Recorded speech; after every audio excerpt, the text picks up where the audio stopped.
Welcome, audience. Oh my goodness. Thank you, Father, for the day. I have right this minute the complete pleasure of having this episode with the special guest, the lovely Ginny Fuchs, an Olympic boxer. She has agreed to share some of her story, hopefully to inspire and share courage and strength with all of you and or those that you love. So welcome, Jenny. The end of that year was the trials, the Olympic trials for Tokyo. Won that, made it all the way to the finals without losing. Then COVID hit. Unbelievable. And then COVID hit, and then that's, they were like, uh-oh, the Olympics might be canceled, getting all these. And so that was a scary time too, because I worked all this so hard, and then they're going to cancel the Olympics. But luckily, it was only postponed a year. So that was just an interesting time because, when we were in camp, they closed the Olympic Training Center down. So we actually lived in a hotel and competed and started training in a mall. There was a mall there, and the Macy's department had closed. No. So it was like the hotel had to deal with the mall, and so they let us train in the old Macy's department to get ready for the Olympics. That's where we trained. They ended up hanging bags in there, put up a ring in an old Macy's department of an old mall. It was crazy. No. Yes. That's where I trained for the Olympics. You got to love that. Way to go, Macy's. Unbelievable. Yeah. Oh, yeah. And then what happened after all that training? So then we were off. Oh, we actually went to Tokyo two weeks before the Olympics to do a training camp. It was south of Japan. I forget the name of the place. But again, that was crazy because we could only be in our hotel room or go to the dining hall or go to the gym. And it was like a resort area where we were staying, and they had a walkway just for us, and we couldn't go. There was like lines, and if you couldn't cross the line, or we wouldn't get in trouble, but they wouldn't like it. You were supposed to stay on the pathway to the dining hall or on the pathway to the gym or back to your room. And so that was for 2 weeks before we went to Tokyo, and that was hard because you feel like, again, you're in prison, and it's like, we need sunlight. I need to be outside a little bit. And yeah, it just, the whole pandemic made the Olympic experience just not what I wanted. Not, after going to Rio and seeing what a Olympics is like without COVID, that part was disappointing because even during my first fight, I remember I could hear the instructions from my coach so clearly, and I'm like, I've never been able to hear, while I'm fighting.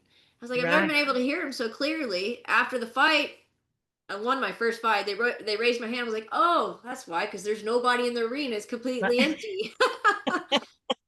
So that was an experience in itself. But yeah, I won my first fight against Russia. Ended up losing my second fight against Bulgaria, who ended up winning the gold. But that's how my Olympic journey ended. And then I turned pro after that. I mean, congratulations on that. And have you enjoyed this professional experience of? So I was about to tell you. So now the professional, being a professional is a whole different game than the amateurs. The business side of it is it's just different than any other sporting organization. Because there's different promoters, and you want to get signed by a promoter, and the promoters, their job is to build you up to be a world champion. So they help you get fights to build your record up, and then they help you make the big fight.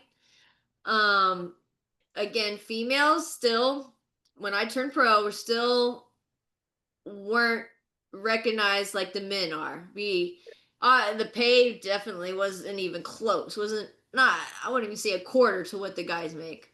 When I turned pro, I thought I'd get signed by Top Rank because I had a good relationship with them, because Michaela Mayer, my best friend who was on the 2016 Rio team, I would go to all her fights. And so I got to know the top ranked staff really well, and they knew me very well.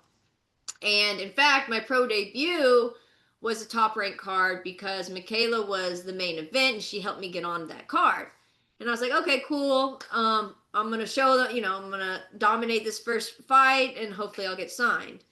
And I did. I stopped the girl in the fourth round, my pro debut, and like a week went by, 2 weeks went by, didn't hear back from Top Rank. I'm like, what's going on? And my manager still was like, they were so happy with your performance. They performed better than they thought you would, and all that. And then it came. We finally found out that they were hesitant to sign me because of my age. Oh, Because I turned 34 when I turned pro. And this is okay. another thing about female boxing and male boxing. These promoters are used to signing males when they're in their early 20s. Uh, And they like to build them up into champions because men peak in their late 20s. Females, I'm 37 years old and I've never felt stronger and better, just all around strong speed, agility is at my best right now because females we peak our mid late 30s, but all these promoters, they don't know that again because female boxing hasn't been a core thing in boxing, and so they look at me as old. sure. They look at me at 34 years old. What are we going to do with her? She's going to be in the next 5 years, she's going to be on her way out. But that's not the case. But that's what's been hard for me about turning professional is for the good, I guess, all the way up since last year, I was trying to find fights, asking Michaela to help me get more on her cards, asking Regis Prograis. He helped me get on one of his guards in New Orleans. And then I don't know if you've heard of the Team Combat League, or you saw that I did that last year. I didn't do it this year, but Yeah, did I you see don't that? really understand that, but I saw it, a team combat league. I mean, Yeah. what in the world is that? So it's brand new. Last year was the second season. So it's a league, just like any other league, like the NBA, MLB. And you have teams and you compete against the other team. So there's weight classes, but you do one round against the other. So there's five. So I was on the Houston team. Say we competed against San Antonio. I would do one round against the other 126-pound girl. And then my Okay. teammate, so we would do one round, then you get out, and then my next teammate goes. And then they Okay. get out, and then it goes to my next teammate. So there's 24 rounds total, and you try to win all of those rounds, and then your team wins. So that's how that league works. It's different, and I didn't know how it would go, but I loved it actually. It was Did? exciting, it was fun, and I think, people who came to watch it were like they didn't know what to expect, but they're like this is a neat concept and I would want to see more of it. Oh, So, that was last year and I was staying busy too. That's also what I did. I was staying busy, I would make some money, and at the end of the season I get a call from a match room saying, would you want to fight the WBC interim champion?" And this was like a month out from when she was supposed to fight. But again, I had been doing this league, so I was in shape. And this is the opportunity I was like dying for. I've told all the promoters like, look, you don't need to build me up. Give me a world title fight ASAP. Like don't worry about trying to give me all these fights till I have 10 fights before you can get me a world title shot. I want it now. wow. So it finally happened when they called me because I only had three professional fights up till then. And so when they That's called hard me, to believe because you had a lot of very impressive fights. yeah, well, in the amateurs, I have about 123. I mean, But then wow. when you go pro, yeah, it starts over. And I was like, definitely, I want it. This is an opportunity I've been shooting for. And so this was Sure. last August when this happened. And yeah, so I went and fought her. Sorry, I just went blank on her name. But anyways, doesn't matter. Right, But right. so I went to LA where she's from, fought her in her hometown on a matchroom card, a big card, and won the fight by split decision. And I don't you saw what happened to my thumb in this fight? Yes, you can you I wonder Well, if you could. it's good now, but what I Oh, did was I jammed it so bad in the fight that it got dislocated and it yes. popped out like right here. Oh my God. So, and that was Horrible. yeah, so that was another thing about that fight is people know me as like because that happened the first round. When I felt it, I don't know if it got dislocated the first round. It could have gotten dislocated throughout the other 9 rounds. But I remember when my coach took my glove off, my thumb was like turned to the side this way, and I could see a bone sticking out. And I was like, is that my thumb? Unbelievable. You went 9 rounds after it happened. After it happened. Oh, I can't believe it's okay now. Yeah, so that I got lucky because I didn't break a bone, and we have a huge tendon right here, and I didn't rupture the tendon. I literally all I did was put put my thumb back in place, sewed me up, and I just had to let it heal. Oh, and so So that time, that when was that, Jenny? so that was August 30th of last year, and that fight got me a 2 fight contract deal with Matchroom. Wow. And so, and so I'm like, okay, good. This fighting once a year is finally stopped. I'm finally gonna get more fights. Finally gonna start fighting for all the belts. I haven't fought since that last fight. So it's still hard for females to get fights. I was I was even scheduled as a mandatory fight for the full WBC belt in May, Wow. and the girl got out of fighting me. I was mandatory, right? So that means she had to fight me next. Yes. Ended up getting a fight with the IBF champ, and that's a unification fight because so you know about the 4 belt error that we're No, but in let's for hear it. boxing? No, educate us. So you've heard of undisputed champ, right? Yes. So an undisputed champ is a boxer who's won all 4 belts, and that's the WBC, the WBO, the WBA, and the IBF. When you get all 4 belts, you're called undisputed champ of the world. If you have 2 or 3 of the 4 belts, that's you're a unified champ. Okay. So I was mandatory for the WBC to fight the WBC champ in Okay. May, Okay. last May. She ended up getting a fight. So first she turned down the offer, and then it was going to go to a purse bid where any promoter could bid on throwing the fight. And then that process takes like about a little over 6 weeks, but first you got to announce it. And I'm like, okay, why haven't they announced it? It's like 2 weeks gone by. And then my manager called me and he goes, well, I just got a call that she got a fight with the IBF champ. So that's a unification fight because that's 2 belts on the line. And Right. apparently, a unification fight oversees a mandatory fight, which I had never heard of. And so she got out of fighting me. So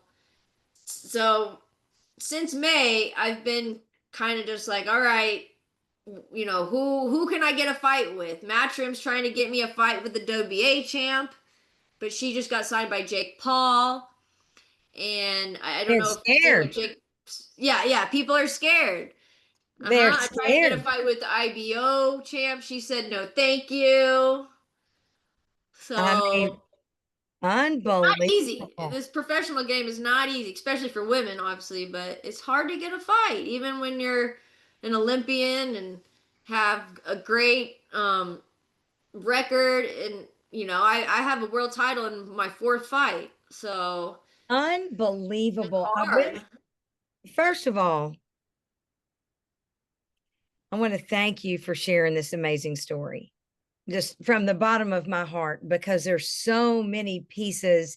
And, Yeah, pre-show, we talked a little bit about doing a series on this because your story covers so much. And right. so I'll tell you, ultimately, I mean, it goes from everything from perseverance the discovery of anorexia, but then your incredible parents and coaches, and then you find out that it's OCD. And during all this, you're this incredibly gifted, I mean, God gifted athlete that picks up all these sports. And then there's that leadership and persistence and coaching, but then getting places and persevering and the setback. And then not only hanging in there, having all these incredible success stories. And then in the middle of that, realizing you're aware enough that you know when to reach out for help. Yeah. And then talking That's about your important. goals and, okay, if I make this decision, it is such a beautiful story Thank you. of strength on every level. Thank you. Yeah. I mean, no, it is really, Jenny, it is a gift. And back to what I was going to say is this is a series of stories on many different topics. Yeah, because we can talk about every little piece of that story, and I can go into detail of more about how I Yes, got to the next place or chapter in my life. So yeah, you're right. yes. And my entire and one of the reasons I love the audience is that it's about educating through stories. Yeah. And so Uh, when someone is as generous as you with the stories, and then we can break them apart, because so many of the listeners and so many people can grab a pearl from all the different pieces of your story, right? yeah. I mean, Yeah. there Yeah. are many pearls in there. And I really, so right this minute, you are in and let's just talk to all the way to it's hard to get a fight, the discrimination based upon age, the discrimination based upon male, female. It's just Yep. real. As many strides as we're making, it's still everybody's learning. Yep. You helped push carry a sport forward. And let Yeah. me tell you, I'm afraid of boxing. I close my eyes a lot. Yeah. I mean, everybody's, oh, I'm going to go to and I'm thinking, oh my gosh, I want to go. I'm so scared. What about this? And I have so many questions about all that, about the physical. I mean, one punch to your gorgeous face. And it's like, oh my goodness. I mean, I feel like we need to talk to your parents and say, okay, what about this? Do you close your eyes the whole time? But Yep. My mom does. She still does. oh, it's so adorable. But really, it is incredible. And then, of course, there's so much to this, Yeah. and wrapping up with the pay, the challenge, going professional, how you make it while you continue. Also, you have to work hard on your own end, promoting Yeah. and getting out there. That's not easy. No. And And there's a lot especially to again as take on for that. females. Pardon me? I was gonna say, especially as females, for us to get Uh, those fights, that's one thing we really have to take advantage of, because the promoters will be like, "Ooh, this girl has a lot of following. These followers will come watch her fight, regardless if they're not boxing fans. I'll put her on my card, regardless if they're not the best or they just started out boxing. They don't even care about the talent anymore. They care about the following and the eyeballs that are watching this person." So yeah, so as females, we have to really put ourselves out there in different ways to get the following, so that these promoters will want to put us on their card. And that's hard. We're taught, don't self promote, don't do this, and we're all changing so much. And it's so cool to see a beautiful young professional saying, we got to do what we got to do Yep. professional to figure out to make a positive impact. In your case, in a global sport. Yeah. I mean, and for women everywhere, it's incredible, Jenny, what you have done. And Thank you. I Appreciate it. have so many questions, as I know the audience does, and I can't wait to get their feedback for us to continue these conversations. And I have one question. So as you are waiting for this next fight. And I feel sure people would be afraid to fight you because you're ready to win. I mean, Yep. seriously. I mean, on all levels. So, and how do you make ends meet? Because I do want you to write that book, by the way. Yeah. I want Ginny to write a book, y'all. Anyway, and I'm not the only one. So what do you do? Like, what do your days consist of? So I have a good clientele of people that I do personal training with, and most of them is was boxing. A lot of these people, I'm teaching them how to box and putting them through like a boxing workout that I would go through in a training camp, getting ready for a fight.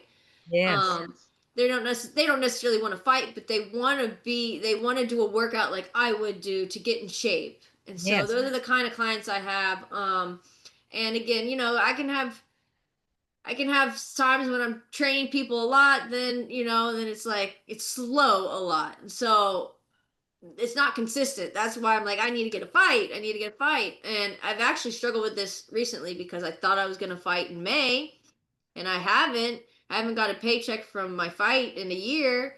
Right. And I'm doing this personal training thing and it's doable, but again, since it's not consistent, I can't rely on it. And I'm like, I might have to get like another part-time job for now. Luckily, you know, I have a good my family is helping me. I have a good support with my family. So, and they, you know, they believe in me and they see that I want to do this and that I'm working hard. So they're helping me when I need help as well, so I can continue to box. But you know, I'm 37 and I'm like, I need to really Hey, okay. So here good you go. steady stream of income, and it's not that No, way. but it is coming because if I want, I'm going to throw this out there. And I know people listening are like, oh God, here she goes. But it's the truth. You have, here you are. And let me tell you, I wish that everybody could see how high I was holding. That's really where you are. Yeah. You're trying to get, really, I think the difference is smaller than it sounds Yeah, because you right. accomplished so much. And just like all these times that you succeeded and you did what you had to do to get back in there and to get another success, that's exactly what you're going to do. Because I want to remind you, and I like to remind the audience always, wherever we are, you're here. And sure, especially with a person like Jenny with such beautiful goals and strengths and, oh my goodness, your courage, and faith, it might be way up here, but it's just this one next step. So think Yeah. about what you've gained, what you've done first, Hmm. and then just what's the next step. I'm telling you, looks like we've got a book in our future for to be Yeah. able to telling everybody about. And I really, so let's put it out there, whether it's the coaching, the mentoring, or if y'all know somebody, we need a good fight out there. Here comes Jenny. All She, right. she's our champion. I'm telling I'm you. t- I'm talking to Jake Paul's people, and so and they're interested in me, but I'm like, it's been like 3 weeks, maybe a month. I'm like, all right, guys, come on. I Okay, know let me because tell you. I don't know if you've seen he's signing all the females. He's Oh signed my so God. many. So You know what? like, hello. The thing about that is this is going to be, and I can't wait. It's going to be God's perfect timing. And it is, you never know what you're preparing for. None of us do, even in the hurry up Right. wait. Right. Because you might be doing a few little extra things as you wait, and you're going to be the star in that his cap or somebody's cap. Right. And I'm Well, no, telling. yeah, you're so right because in my life, you know, when I got kicked, like going back when I got kicked off the track team, I was like, oh, it's everything's over. But I was a blessing in disguise because I got introduced to boxing and got to go to the Olympics. I was a That's good runner, but not, I knew I wasn't at that level to get to the Olympics. So boxing gave me that opportunity. And if I never got kicked off the cross country track team, I probably would have not been boxing. So that's little right. things like that, you That's right. know, And you're the like kind of person, you see, that's what I want you and others to remember. It's these missteps yeah, that are preparing for those of us. And sometimes I've been that person and sometimes not, that are willing to learn from that. And you did. And so that's exactly whatever's going on here in the seen and the unseen, Yeah. the mystery, oh, the love. But I'm Hmm. telling you, you clearly have incredible, your God-given gifts. And by you sharing your story, I hope you realize how you are creating, courage and inspiration to everyone else. You have an incredible story. Thank you. Thank you. Thank you. Oh my gosh. I Our appreciate it. incredible is the new pretty Ginny. Thank you. I cannot I wait love it. for I our love it. next conversation. For sure. Yeah, let's definitely do this again. For Uh, sure. Oh my goodness. Any last words to the audience before we sign off? No, just thank you for listening. And I think from this episode, the main thing is perseverance. From all the from that whole little paraphrase of my story, which we'll get into more details. But the main thing is how I never gave up. I never let the what I expected my life to go this way, it didn't, but it's okay. I never gave up and still fought through it. Didn't think my OCD would come back and creep in my life and to make my life a little bit debilitating for a moment, but I asked for help because that's what I needed at the time, so I continue to do what I wanted because I wasn't going to give up. So I think from this episode I think my story out of all of it is that never give up. Keep going for your goal. Keep doing what you want to do, no matter what humps or this road might take you or this road might Yeah. take you. Keep going. Keep going. Perseverance. Perseverance. Thank Yes. you, Jenny. Thank you, Father. Thank you, audience. And we will see y'all very soon. Yes, Signing ma'am. off. Hook 'em.